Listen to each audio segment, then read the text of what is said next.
Nesse slide, vamos agora salientar as estruturas esqueléticas das esponjas.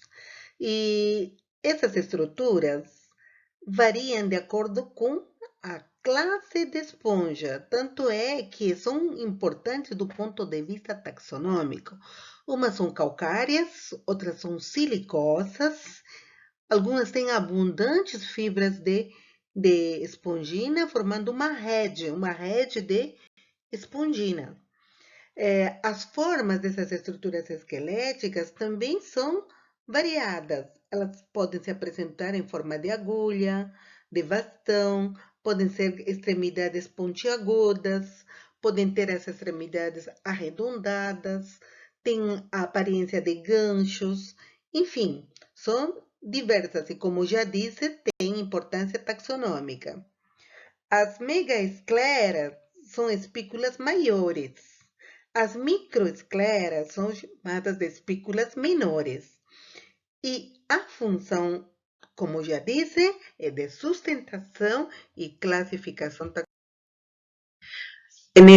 Nesse slide, vocês podem observar estruturas esqueléticas calcárias e elas se apresentam em formas de agulhas mesmo. Algumas têm três agulhas a partir de um eixo, né? São triaxênicas, outras apresentam, tem mais de três, outras são quatro, ou apenas uma única agulha. Ou seja, simples. Nessa ilustração, a gente observa estruturas esqueléticas silicosas. Vocês veem a diferença das silicosas com as calcárias? Elas são desenhadas, elas apresentam diversas formas. Elas parecem formas de bastão, elas têm o bastãozinho em ambos lados, tubulares, enfim, elas são ornamentadas. E nesse slide visualizamos a rede de fibras de espongina. Ela realmente parece uma rede, não é verdade? Esta é, então, rede de proteína. Quanto ao habitat e à diversidade, essas esponjas foram, como já disse, descritas. A descrição é atualizada constantemente, né? Mas até o momento tem 150 espécies descritas em hábitat de ecossistema de água doce, 5.000 espécies em ecossistema marinho. Portanto, elas realmente são mais diversificadas e abundantes em ecossistema marinho. Elas habitam águas rasas e águas profundas. São animais considerados bentônicos. Por quê? Porque eles estão ligados, associados a substratos. O modo de vida desses animais, nas suas formas larvais, são livre natantes. Já as formas juvenis e adultas são animais de modo de vida séssil. Séssil, eu já disse para vocês que é o animal que fica ou que habita fixo ao substrato. Esse é o modo de vida destas formas. O hábito alimentar, a maioria, se não é quase todas as esponjas, são filtradoras. Como já disse, elas filtram o alimento através da água que entra nos poros e é capturado, engolfado pelos quanócitos até serem digeridos, né, no vacúolo digestivo. Há uma espécie da família Cladoricidae, uma espécie marinha, que ela foi até mesmo coletada numa profundidade de 4.400 metros de profundidade, né, que no Brasil foi detectada e registrada em 1995. Essa espécie como carnívora. Quanto ao crescimento dos porífera, tem um crescimento ereto nos seus habitats, né? São incrustantes ou também ramificadas, são coloridas. A coloração já disse que também é uma característica de importância taxonômica. Devido à sua arquitetura com os sistemas de canais de água, também esse sistema de canais de água é um arranjo que está correlacionado com o modo de vida séssil. E de acordo com esse sistema de canais, as esponjas elas têm formas diferentes, né? E ali uma delas, a mais simples, seria esta do tipo ascon ou asconoide. Elas ocorrem nas esponjas calcárias e elas são marinhas. São consideradas primitivas que impõem limitação de tamanho, são realmente pequenas, bem pequenas.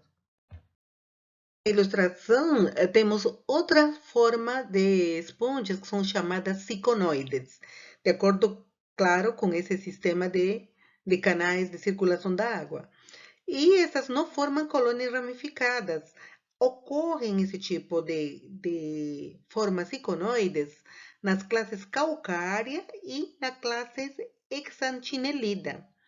Aí, no caso, elas formam canais radiais de circulação de água, conforme vocês estão vendo aqui. A água vai fluir através dos canais por uma invaginação da pinacodermis, né? Elas se formaram estes canais, a pinacodermis foi invaginada. Invaginação é para dentro, né? Aí conectam-se aos poros, os canais flagelados, caem na espongiocele e sai pelo ósculo. Esta esponja, esta forma de esponja que vocês observam aqui, nesse slide, são as leuconoides. E elas ocorrem em todas as classes. São esponjas de tamanho mais avantajado, são maiores, têm formas de vasos ou também formas de tubulares. É interessante que todo esse arranjo de canais aqui, elas vão formar vão dar lugar a câmaras. Câmaras que, no caso, tem canais bem mais afinados, mais tubulares internamente, de maneira que elas facilitam, inclusive, a circulação de água, de alimento, e o metabolismo desta forma leuconoide é muito mais acelerado, é maior comparado com as outras formas. Logo, o tamanho também desses animais é maior. Quanto à reprodução, os poríferas se reproduzem assexuadamente, como também reprodução sexuada. A reprodução assexuada pode ser por regeneração, então a esponja perde uma parte do corpo e regenera a parte perdida. Por quê? Porque, como eu já disse, ela tem células, inclusive, independentes, são células germinativas, elas podem regenerar por mitoses. Brotamento é quando na parede do corpo da esponja se forma um broto, há também divisão celular por mitoses, e o broto cai, se desprende do corpo da esponja, da mãe, né, da esponja mãe, para se fixar ao substrato e crescer e virar a ser um novo ser. Agora, há ainda outro tipo de reprodução assexuada chamada gemulação. Essa vai acontecer em esponjas de água doce. Essa forma de reprodução sexuada é uma forma também de defesa desse animal a condições adversas do meio ambiente.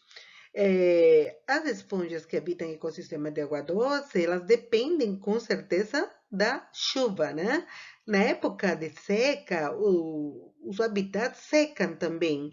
Então, se eles não tiverem uma forma de sobrevivência, eles teriam sido extintos, inclusive. A mortalidade seria muito alta e a extinção provavelmente também teria acontecido em épocas prolongadas de seca.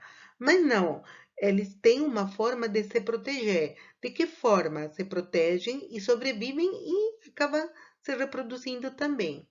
Então, as células totipotentes, aquelas células tronco que se encontram no mesohilo, elas são preenchidas com as estruturas esqueléticas, um conjunto de células destas totipotentes, são preenchidas ou revestidas, né, com espongina, estruturas esqueléticas para formar gêmulas.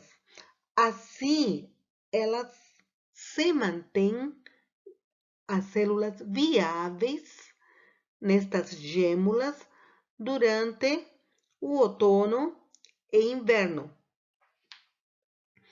Esta formação de gêmulas, portanto, ela vai acontecer se separando também nesse período. Na primavera, as células no interior destas desenvolvem-se e emergem de uma abertura da gêmula chamada micrópila. Ali continua o desenvolvimento da esponja adulta até o final do verão.